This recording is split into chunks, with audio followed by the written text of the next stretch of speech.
you very much for your time this morning. A very good morning to you and welcome to Wake Up News live on Globe TV with me, Sandra BOAHEN.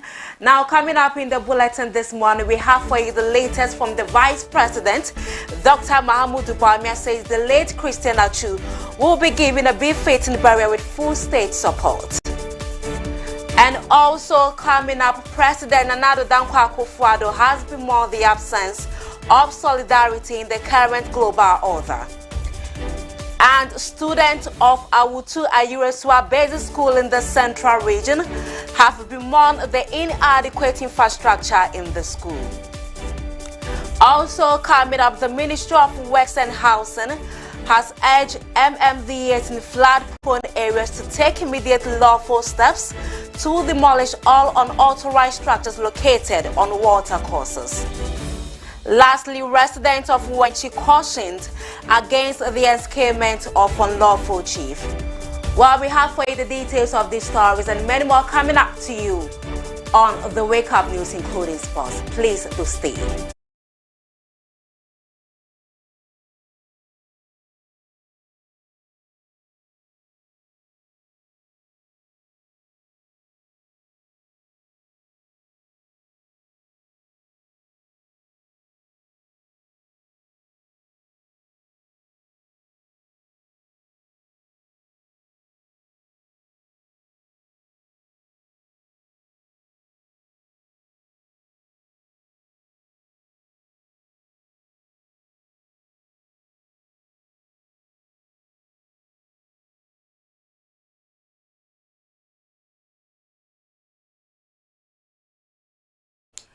Well, thank you very much for your time this morning. Let's begin with the Vice President, Dr. Mahamudu Bawumia, has said the late Christian Achu will be given a brief fitting burial with full state support.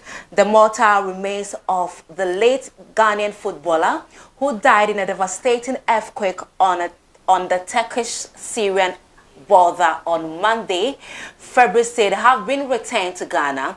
A brief ceremony was held during the arrival of the late football icon and philanthropist at the Kotoka International Airport Terminal 2 VIP session in Accra. Speaking to the media, Vice President Dr. Mahamudu Bawumia extended condolences to the family of Achu.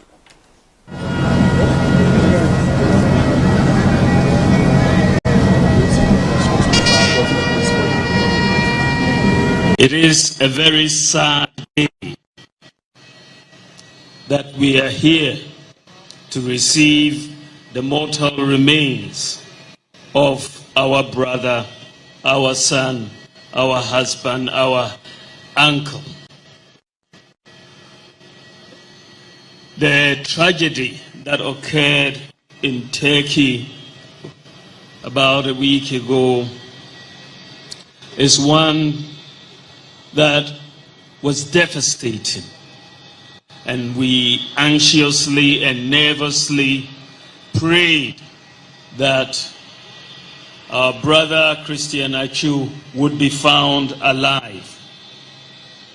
We hoped against hope. Every day that passed, we prayed and prayed, but alas, when he was found, he was no more. I'd like to take this opportunity on behalf of the President and the government to extend our sincere condolences to the Chwasam family. Achu's twin sister and his brother accompanied him from Turkey home. I'd like to extend my condolences to all of them and their entire family for this deep loss. I'd also like to extend my condolences to the footballing fraternity. Achu played for the Black Stars and he was much loved, and we will sorely miss him. I'd like to extend my condolences to the Ghana Supporters Union and to all Ghanaians for this loss. It is a painful loss, a very painful one. But as the good Lord says in the good book, that from him we came and to him shall we return.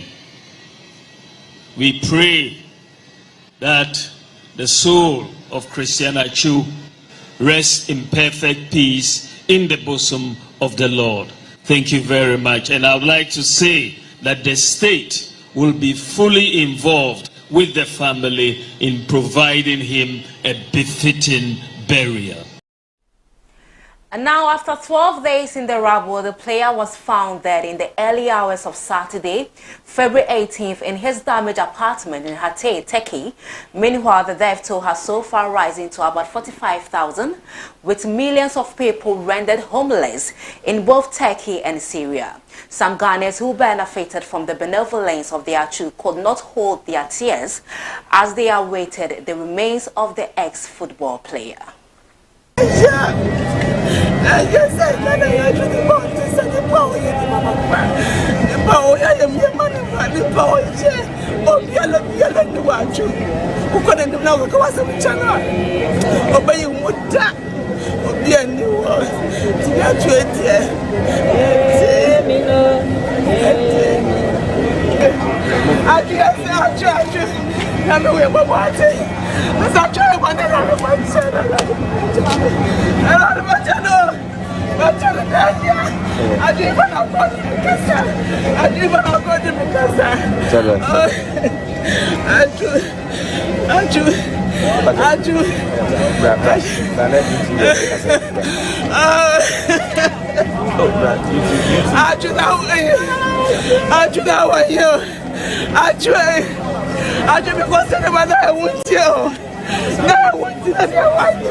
Moving forward, President Nana Akufo-Addo has bemoaned the absence of solidarity in the current global order.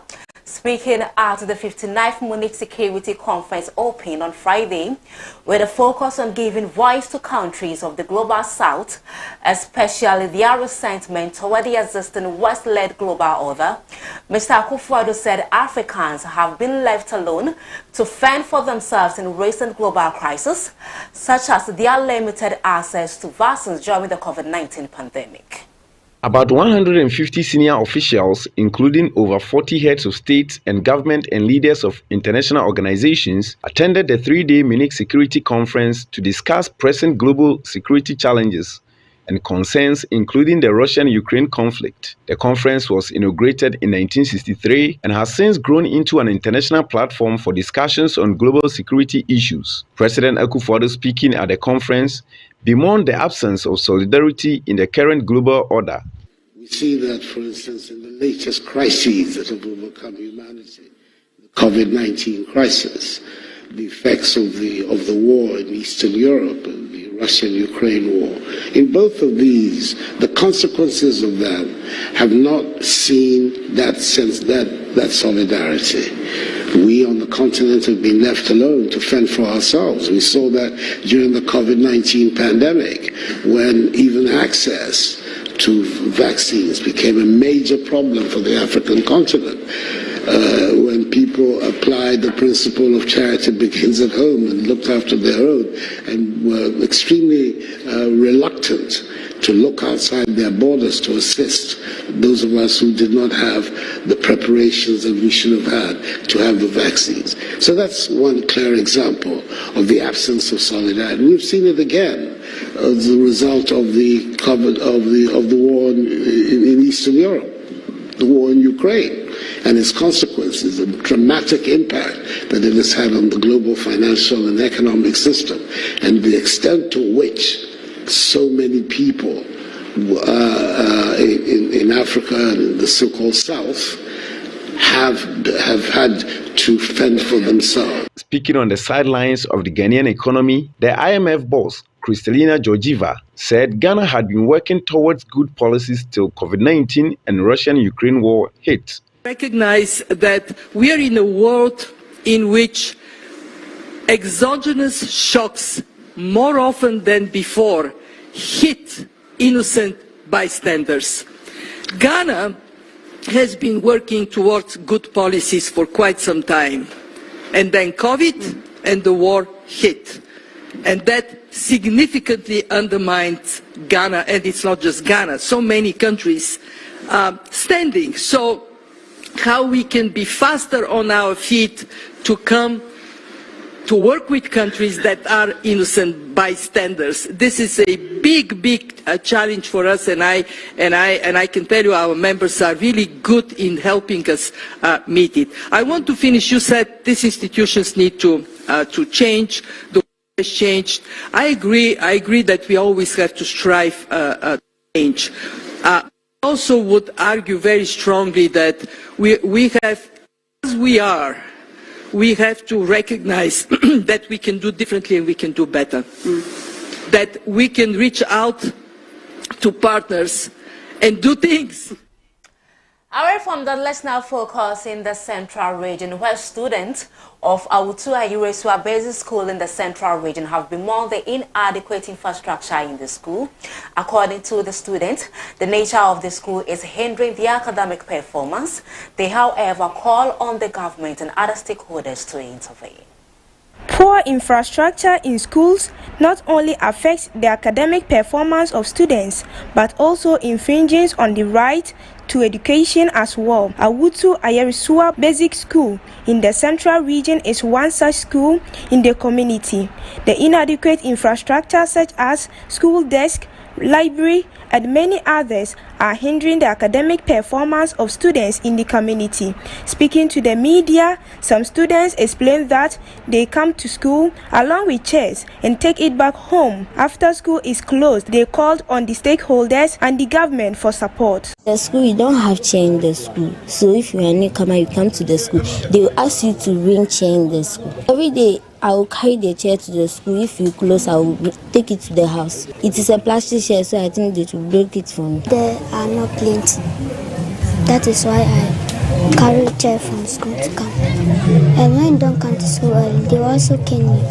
I want them to do everything that we want so that we can be happy. We lack chairs in this school. The chairs in this school there are not many for the students. Some even find it difficult to learn because they don't have any chair to sit on.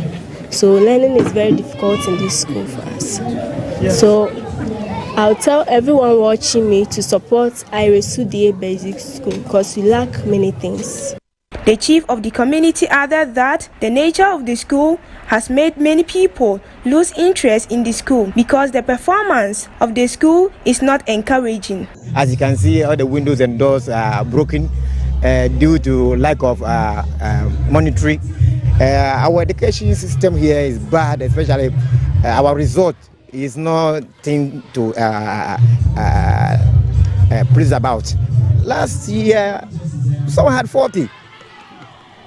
It's too bad. It doesn't order well with us. We don't have enough tables and chairs. So if you don't have enough tables and chairs, you'll be forced to bring your own so that you come and sit on it to learn. The children sometimes when they sit on the floor, it's not good, it's not happy. At this age, it's bad. And with the chief also, because of our problems here. So we don't have the resources to even to help our own people here. The assemblyman of the Bobi electoral area, Nathaniel Edu, also noted some challenges that hinder parents to support their children, especially with books. In fact, when you come to the classrooms, you see that most of the children sometimes be in the school without books. Even the exercise books that they used to write, it's a problem for us. Because one, it's not the fault of the parents. Over here, we are farming, this place is a farming community. And the plot or the land that the parent farm on it, in fact, they've win sand on it.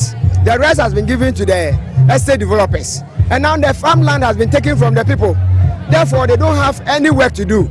All the work that they do over here is hand to mouth. And they don't have anything. So even textbooks there is a waste of all. However, the intervention of Mensa Foundation has put up a library block to help upgrade the academic performance of the school. The library is just one part of the problem. I think it's the least part of the problem. If you come here and you see the decks, if you see some of the students that don't even have shoes to wear, some come in their boxer shorts, some come with topless, and they still come to class. What should that tell you?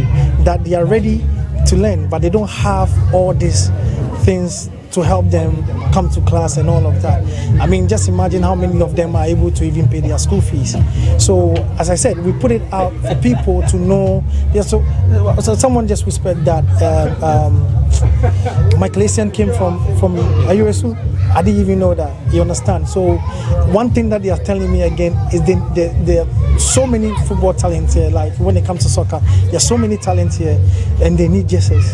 Oh, that's all they need, them footballs. And it's even less than doing a library. So we are definitely going to come back and help. You've seen the windows, we've seen the doors. Like, there's so many things that they need. Now, the Member of Parliament for the Yendi constituency, Farouk Aliu Mahama, says he is not waiting for the government to fulfill the water needs of his people. The MP revealed during a news conference that he has sunk more than 100 boreholes since he assumed office as a Member of Parliament for the constituency. He has also implored his constituents to have patience as authorities work to deal with the water situation.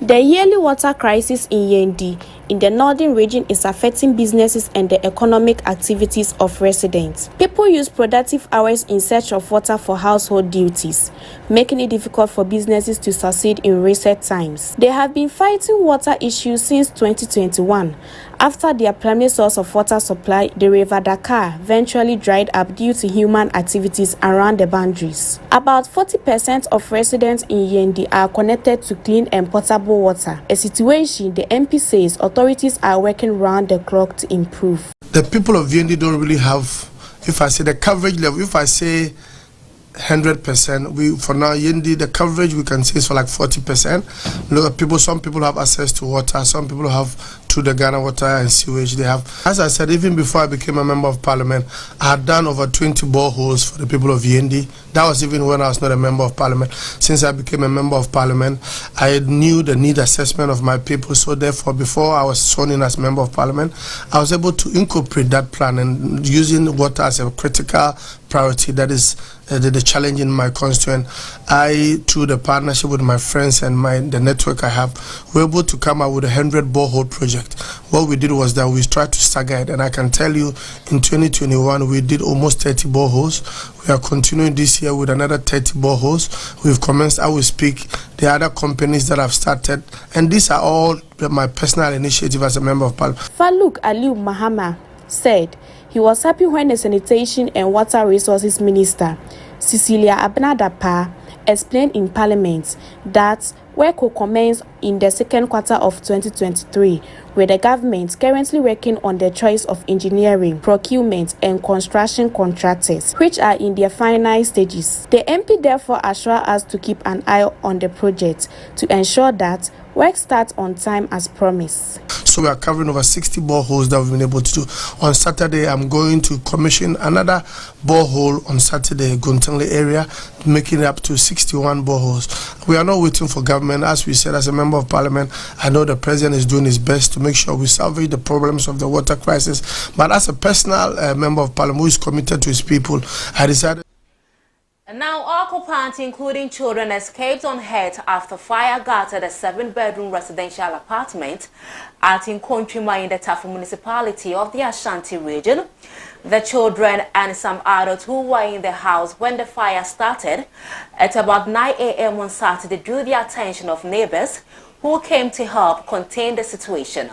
Fire officers were later called in when the fire became intense and spread to other rooms in the apartment.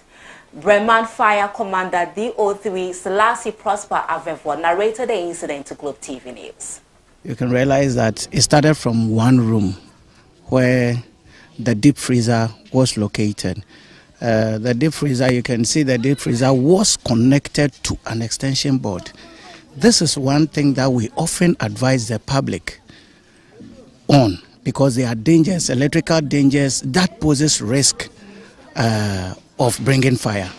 So you realize that deep freezer in which they had most of their food items was connected to an extension board, and the socket to which that extension board was also connected to, the socket was being worked on.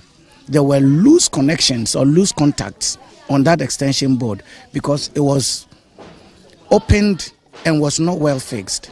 So you realize that there were sparks, and the children attested to it. They discovered the fire first and drew the elderly people's attention to it. Because materials in the room or combustibles in that room were also many, the sparks triggered the fire.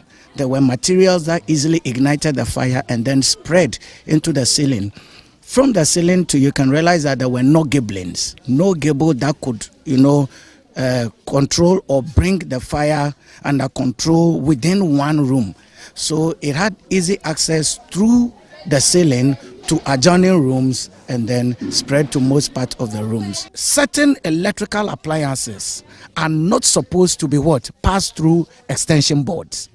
Certain electrical appliances that draw high voltages are not supposed to pass through extension boards. Typical example is deep freezer, fridge, blender, irons, microwaves, rice cookers. Okay, those particular gadgets and blenders, those gadgets do not pass through extension boards.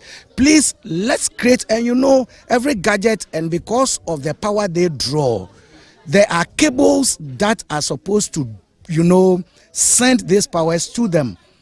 We have 1.5 millimeters, 2.5 millimeters, 4 millimeters. Each has a gadget that can draw. So if we are not careful and then we use certain appliances that are not supposed to draw power from a low cable, we in the long run generate fires. Coming up, the Ministry of Works and Housing has urged MMDAs in flood-prone areas to take immediate lawful steps to demolish all unauthorized structures located on water courses. We also have for you residents of Uwanchi cautioned against the enscarement of unlawful chief. Well, we'll be right back with more details. Kindly stay with us.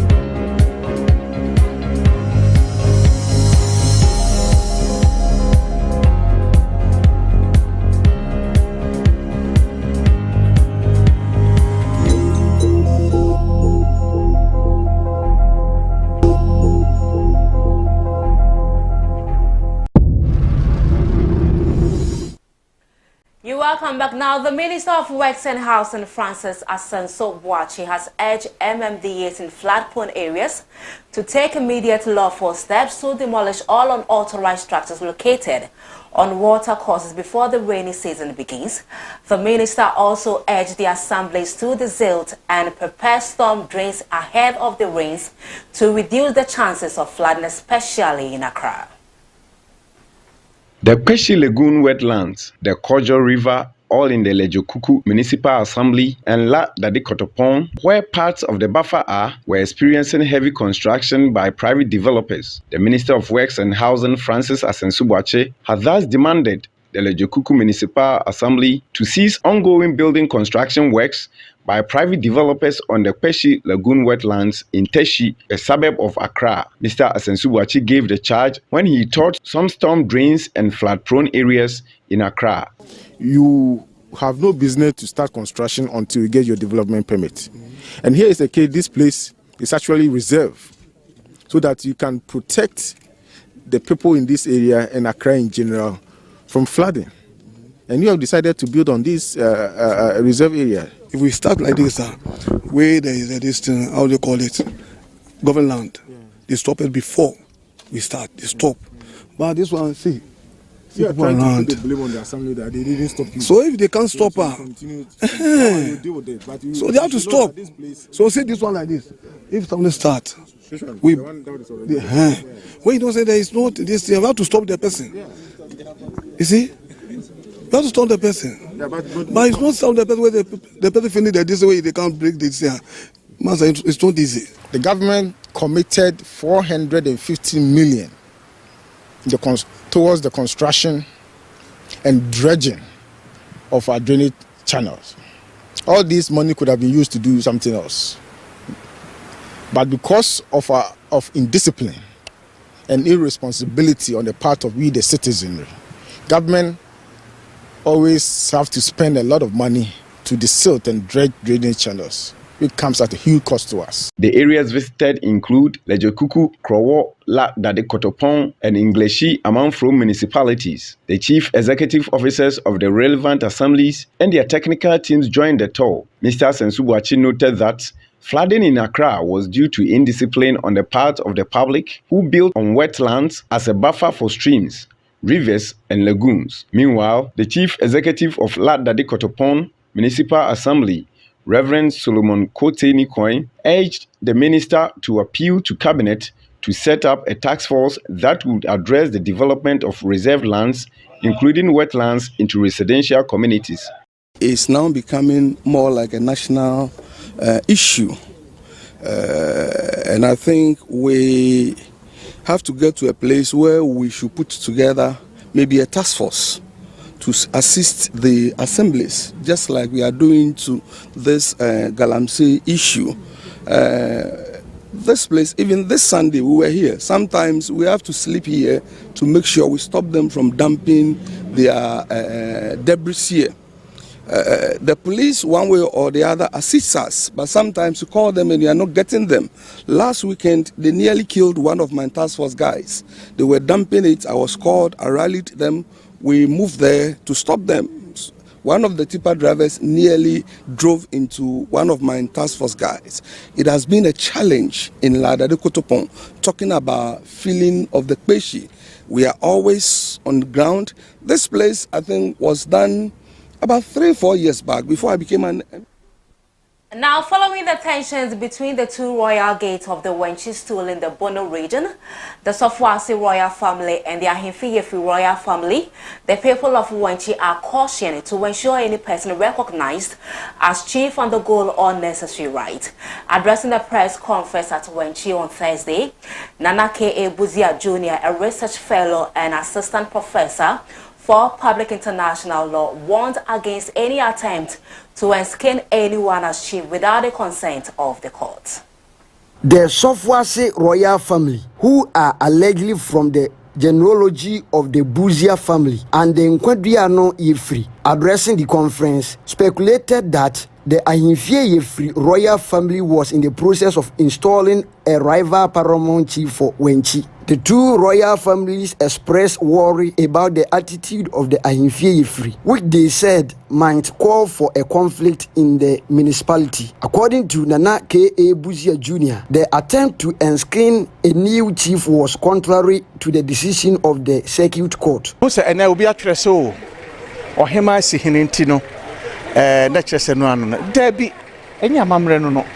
that's also not the law. I mean, that is statute law.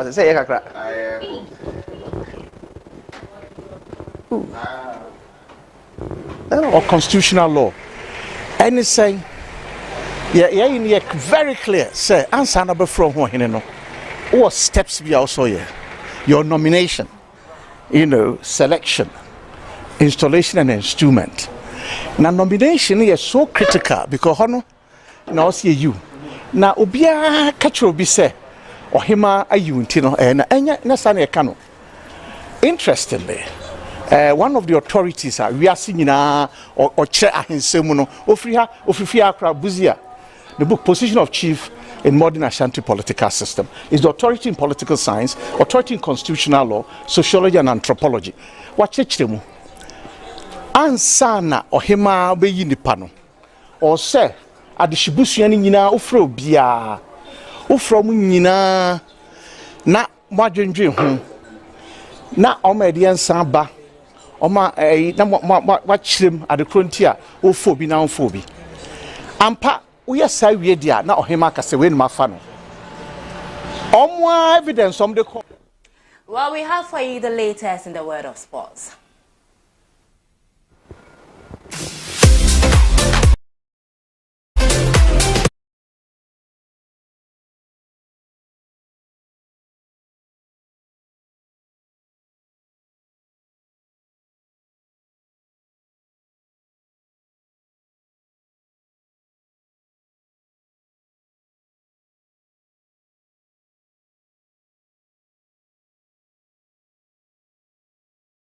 Well, hello, good morning, and welcome to the sports segment of the Wake Up Show. Now, coming up in the next 10 minutes, the whole of Ghana is in a state of mourning as a result of the death of Christian Atsu, former Black Stars player. Now, we will take a look at how some of Christian Atsu's former clubs paid tribute to him over the weekend before their matches.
All right, so welcome back. Now, it was confirmed over the weekend that Ghanaian international Christian Atsu died as a result of the earthquake in Syria and Turkey.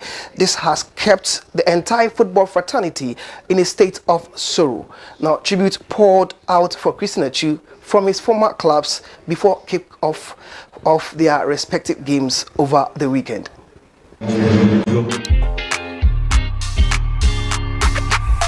Globe TV, bringing the world to you.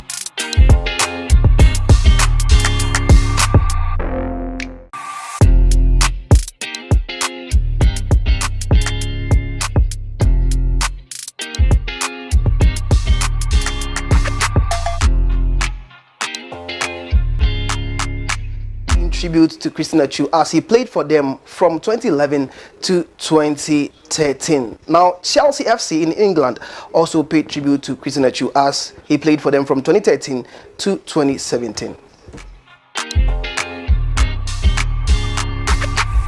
Globe TV, bringing the world to you. Bridge at Everton's Goodison Park, applause rang out for one of their own. Christian rose from... Also, Newcastle United and Liverpool played a game, but before the kickoff, a tribute was paid to Christian Atsu.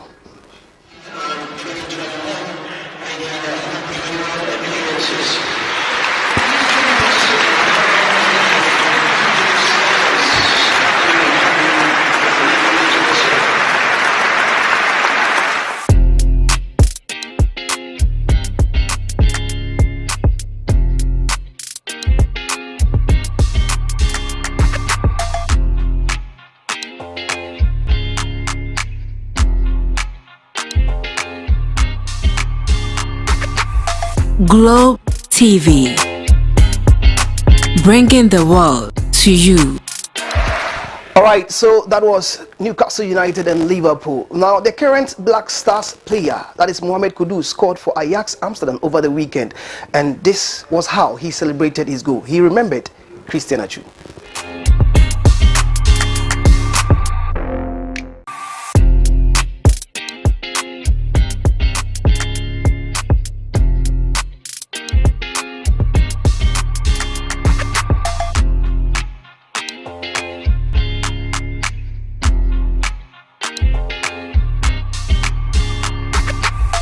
Globe TV, bringing the world to you. All right, so that was Mohamed Kudus dedicating his goal to the late Christian Atsu. Now, at the Kotoka International Airport yesterday, the government of Ghana received the body of Christian Atsu from the government of Turkey, covered in a coffin with the flag of Ghana. Now, immediately after that, it was a devastating moment as some friends who were close to Christine Achu spoke to the media. We made fun out of it to say the name Trasam is not going to sound very well in the ears of the commentators. So I believe Achu will be very nice. And when he went to FC Porto, he told me, I've forgotten the number, they've given him number 40 something, and he put in Achu on the back of the jersey just as I wanted. And I said, thank you. Again, he loved Messi so much. I remember when he went to Porto and he was coming back, Porto gave him a DVD of Messi, Ronaldinho, and one other player that I've forgotten. And then I told him, you are the black. Well, away from that, let's take a look at the family house of Christine Achu as they received the news of their dead son. It was a very devastating moment.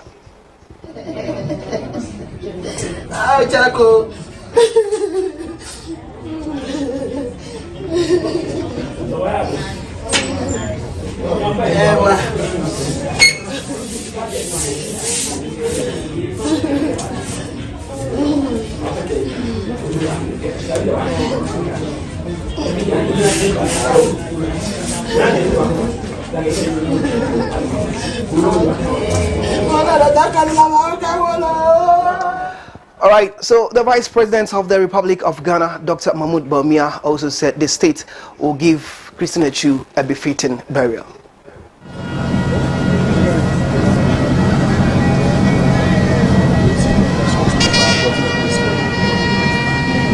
It is a very sad day that we are here to receive the mortal remains of our brother, our son, our husband, our uncle.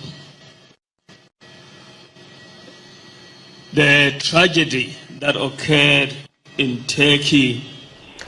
Now, the Ghana Football Association ordered all match centers over the weekend to observe 1 minute silence for the dead, that is Christine Achu. So Kotoko's game against Instructorman FC and House of Folk game against, that is Adriana Stars, and all match centers right from the Premier League to the regional level observed 1 minute silence for Christine Achu. Now, away from that, Christine Achu was a very good footballer, but what he really loves was charity work. So I would like to help the kids as much as possible. You know, I want to do my best for them so that they will have a better future. From poverty to the Premier League, Christine Achu's journey has been an incredible. He is an ambassador of Arms Around the Child, a charity providing homes, education and support to poverty-stricken children in his home country of Ghana. Impoverished conditions that Achu can wholly relate to. I had a very difficult life growing up in Ghana. I tell you, most of the times I feel so bad for the life of... Well, Ghana is in a state of mourning. That's how we end sports this morning. My name is Vincent Forgor. Do meet us at exactly 9 a.m. for Sports Arena. Details and more comes your way.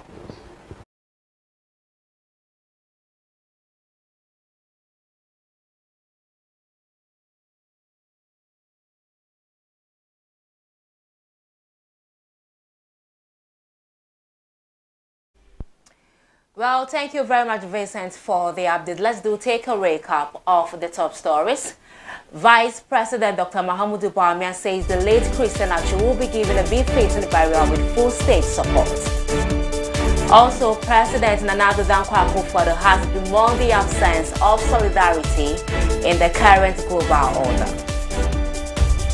The Ministry of Works and Housing has urged MMVAs in flood-prone areas to take immediate lawful steps to demolish all unauthorized structures located on water courses.